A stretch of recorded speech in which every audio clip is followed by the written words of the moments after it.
Hello guys, welcome back again. Today we are going to see, or you can say learn a basic simple thing about diabetes.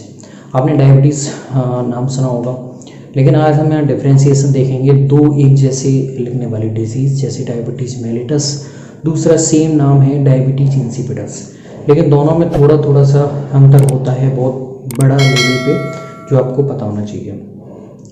तो आज हम उन्हीं के बारे में समझेंगे. तो आज हम समझेंगे डायबिटीज़ के दो टाइप होते हैं. एक होता है टाइप तो एक ही डायबिटीज़ में कई सारे टाइप मिल जाते हैं, लेकिन हम यहाँ डिफरेंशिएशन देखने वाले हैं. एक देखने वाले हैं हम डायबिटीज़ मेलिटस क्या होता है, दूसरी देखेंगे हम डायबिटीज़ इंसिपिडस क्या होता है. ठीक है, अब देखिए दोनों सा नेम है वो सेम लग रहे हैं एज इट इज नाम. अगर आपको नहीं पता हो तो आप मेलिटस और इंसिपिडस में जो डिफरेंशिएशन है अंतर नहीं कर पाएंगे. चलिए देखते हैं. सबसे पहले एक होती है आपके, ठीक है, सबसे पहले हम देखते हैं डायबिटिक मेलिटस क्या होता है. तो ये होती है आपकी बॉडी में इंसुलिन की कमी से, इंसुलिन की कमी से होती है. जबकि डायबिटीज इंसिपिडस है वो होती है आपके शरीर में जो पश्च पीयूष ग्रंथि है. मैं आपको समझा चुका हूँ एक बार एनसीईआरटी में, क्लास जो 11th का है सबसे लास्ट चैप्टर, वो मैं समझा चुका हूँ. लिंक शेयर कर दूँगा इसमें देख लेना. और मैं यहाँ ब्लैक वाइट बोर्ड पे भी बताऊँगा आपको सारे हार्मोन्स के फंक्शंस के बारे में थोड़ा थोड़ा सा. तो आपकी पीयूष ग्रंथि कैसी होती है, आपके अग्र पीयूष ग्रंथि और पश्च पीयूष ग्रंथि. तो पश्च पीयूष ग्रंथि से दो हार्मोन सीक्रेट होते हैं, एक होता है ऑक्सीटोसिन, दूसरा होता है वैसोप्रेसिन. तो ऑक्सीटोसिन होता है वो तो आपके जो गर्भाशय पेशियां होती हैं उनके संकुचन के लिए, या फिर आपकी जो मेमोरी ग्लैंड्स होती हैं उनके परिपक्वन के लिए जरूरी होता है. दूसरा होता है आपके वैसोप्रेसिन, जिसे आप बोलते हो एंटी डाईयूरेटिक हार्मोन. ठीक है, एडीएच. अगर आपसे पूछा जाता है कि कहाँ से सीक्रेट होता है, ये पश्च पीयूष ग्रंथि से. अब आपको याद रखना है पश्च पीयूष ग्रंथि सीधे ही हाइपोथैलेमस के अधीन होती है. ये आपको मैं अलग से पॉइंट दे रहा हूँ, स्पेशल पॉइंट. ओके.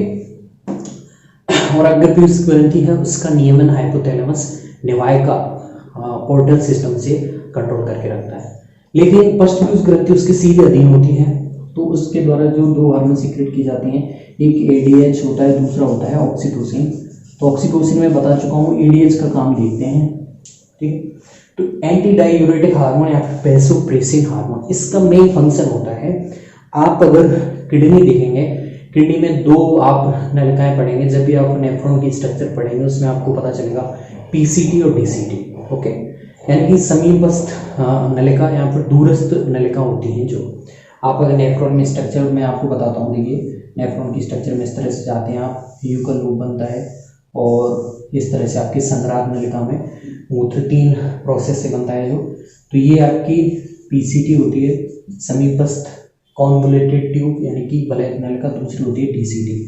तो इसका मेन फंक्शन होता है एंटी डाईयूरेटिक हार्मोन का, कि ये वृक्क की दूरस्थ नलिकाओं से जल का अवशोषण करवाना.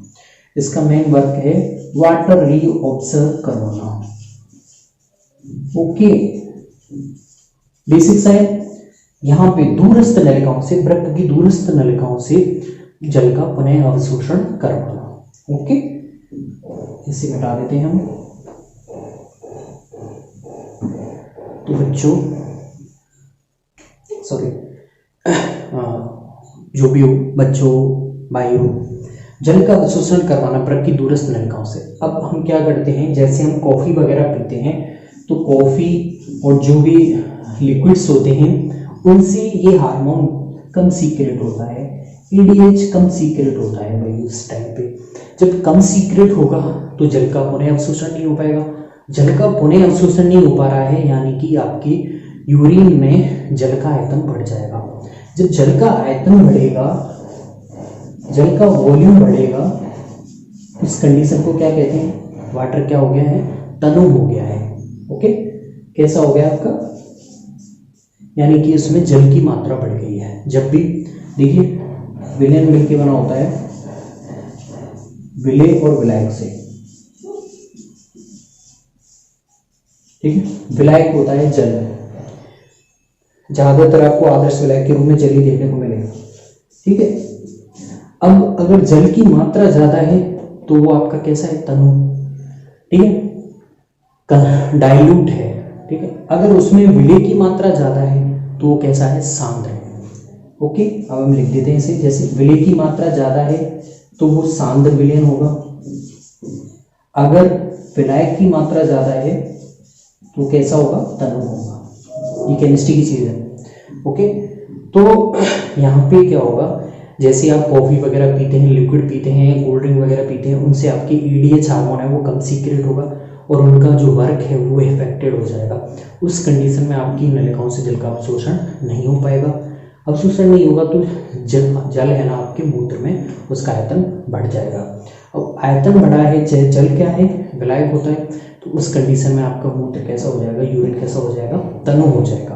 ओके, तो उस कंडीशन में जब ईडीएच हार्मोन सीक्रेट कम हो रहा है या फिर बहुत हो ही नहीं रहा है, तो उस कंडीशन में आपको जो बीमारी होती है या फिर रोग होगा उसे बोलते हैं क्या बोलते हैं उसे, डायबिटीज इंसिपिडस रोग होता है। ओके, अब हम देखते हैं डायबिटीज मेलिटस। तो ये होता है आपके एग्नासी में आप देखना, लेगरेंस द्वीप समूह में आपके अल्फा सेल्स होती है, बीटा सेल्स होती हैं। ओके, अल्फा सेल्स सीक्रेट करती हैं आपके ग्लूकागोन, बीटा सीक्रेट करती हैं इंसुलिन। अब इंसुलिन का मेन फंक्शन क्या होता है कि ये आपकी शरीर की सेल्स में ग्लूकोज का यूज करवाता है। सेल में इंसुलिन का काम क्या है, वर्क देख लेते हैं, इसका कार्य है ग्लूकोज का यूज करवाना।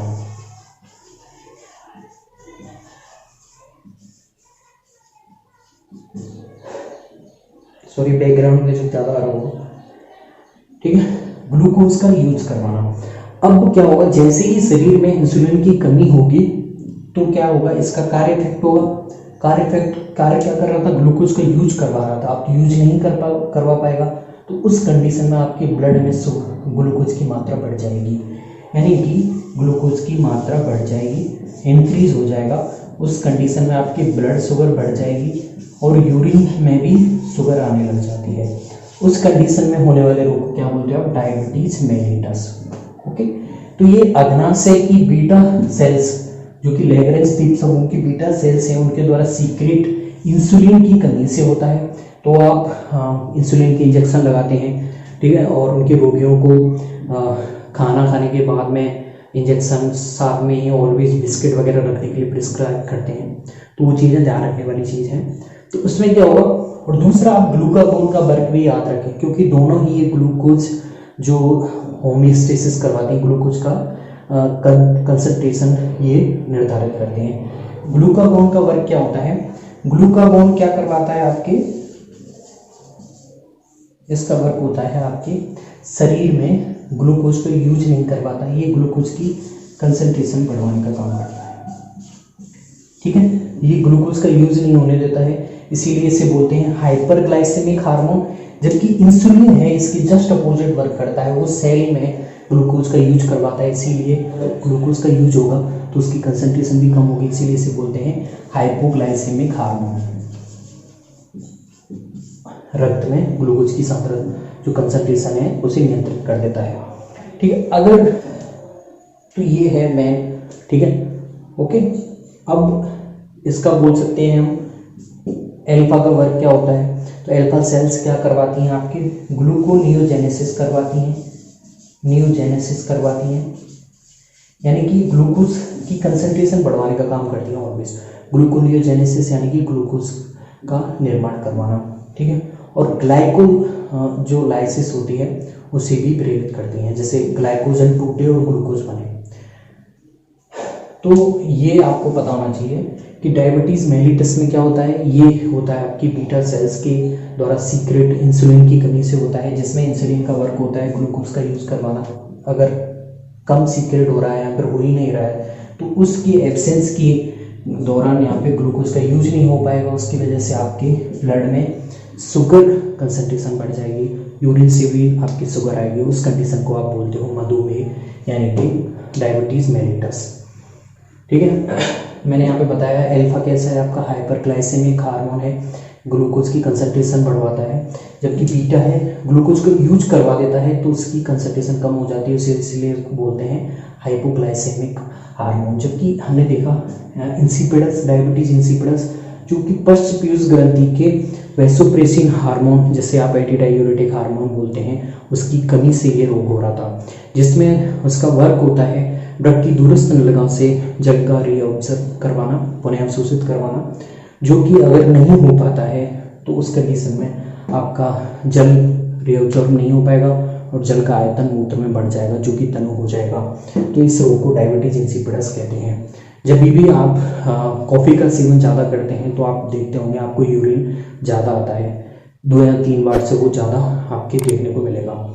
तो ये दोनों का आपको डिफ्रेंशिएशन पता होना चाहिए, डायबिटीज इंसिपिडस क्या होता है, डायबिटीज मेलिटस क्या होता है। आई होप गाइस आपको दोनों अच्छे से समझ में आए होंगे। आने वाली कई सारी वीडियो में हम ऐसे ही छोटे छोटे टॉपिक की चर्चा करते रहेंगे। सो थैंक्स, अगली वीडियो में वापस मिलेंगे।